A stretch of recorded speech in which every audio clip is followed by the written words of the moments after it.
In the most recent agriculture reports, it looks like China has not bought any soybeans from the U.S., which is a major issue for a state like Illinois, which is the country's largest soybean producer. And how much is that going to impact, and what is the Trump administration going to do about it? Well, if you go over to thecentersquare.com, you'll be able to read the latest, not just on this story, but many others, including this headline from the Center Square. Pritzker not confident that Trump can solve the soybean trade deal with China. So again, get over to thecentersquare.com where you can get the newsletter in your inbox each and every weekday morning, and you can wake up with us here for Illinois in Focus Daily. So we talked a little bit about this yesterday with President Donald Trump talking about trade and Governor J.B. Pritzker on Friday being critical. But yesterday, the president was meeting with the Prime Minister of Australia, and during one of the moments where the press could ask questions, the issue of trade came up with China, and rather fascinating to see some of these numbers that the U.S. Department of Agriculture puts together. I'm going to pull this up for you so that we could see this for ourselves. So this is the U.S. Department of Agriculture's Foreign Agricultural Service. Soybeans. Outstanding export sales and exports by country, region, and markets, 1,000 metric tons. You look at Greece, we sold 20,000 metric tons. Italy, 100,000 metric tons. But you go down to China, and it's a big goose egg. Where this time last year, they had purchased 6,513,000 metric tons. So China is not buying any soybeans. And again, Illinois being the largest producer of soybeans in the country, that's going to impact the state's agricultural climate. Now back to the story, you've got Governor J.B. Pritzker, who is critical of this, and again, President Donald Trump having talked about it as well. But the president also talked about it again yesterday. So here's the governor from Friday, President Donald Trump from yesterday, but also President Donald Trump from the day before on Sunday on Air Force One. So let's go ahead and get this out. So, I mean, we're talking about, I believe, more than $12 billion of sales from Illinois soybean farmers that normally would be sold to China if we had just regular trade going on. It's not something special. That's just what it would be this year if not for the tariffs and the tariff war that has ensued from the administration. It's probably nicer. Saying you're going to pay 158, 157% tariff is a nicer way of saying that we don't want to do business with you. And if they don't do business with us, I think China's in big trouble, I'll be honest with you. I think China is, I don't know that they even make it. I really do. I believe that they're in big trouble. And I don't want them to be in big trouble. I want them to do great. I want them to thrive. But we have to thrive together. It's a two-way street.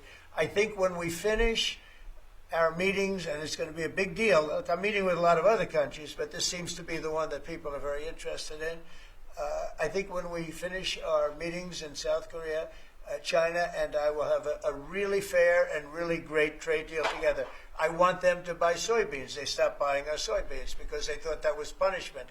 And it is punishment to our farmers, but we're not going to allow that to happen because I made a great trade deal with China, a $50 billion trade deal, and they were great about it. They were doing everything that they were supposed to do. And then when Biden came in, you know, I used to call President Xi all the time to say, thank you, or you're not buying enough. In other words, they were supposed to buy.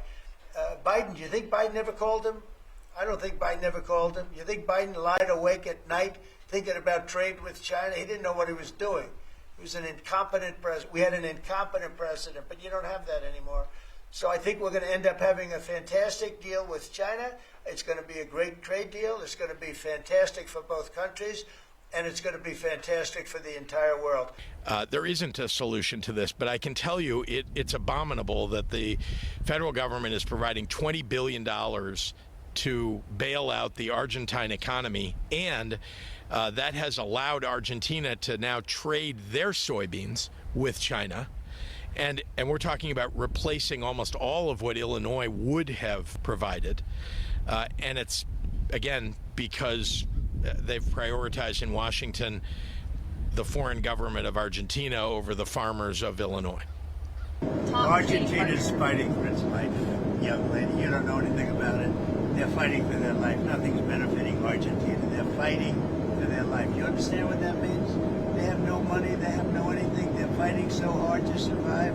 If I can help them survive in a free world, I happen to like the president of Argentina. I think he's trying to do the best he can, but don't make it sound like they're doing great. They are dying.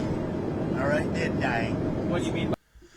Again, so the back and forth over trade policy on the impacts to agriculture, these are clearly ongoing issues that aren't going to go anywhere anytime soon. And how it's going to ultimately lead to the bottom line of these family farms. And will the Trump administration be able to get China to purchase more soybeans? These are clearly some of the major issues when it comes to whoever's president and how they communicate with other countries, especially a country the size of China.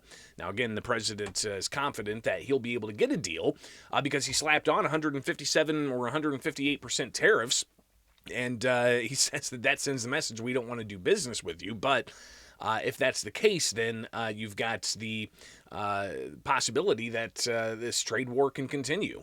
So President Donald Trump being clear in wanting to get a deal with China, having said he did that before when he's president previously, but that was also right before COVID. If you remember, in 2019, he pulled together this deal, and it was pretty rough for farmers because there was a prolonged period of time where there was so much uncertainty, but then the Trump administration back in 2019 was able to secure that $50 billion deal for farmers. And then COVID happened. And we all know just how the world really got turned upside down at that time. So something we talked about yesterday, a little bit of an update with the president from yesterday afternoon, but I think it's something to continue in the forefront because agriculture is obviously a major component to Illinois' economy. Again, Illinois being the largest producer of soybeans in the country.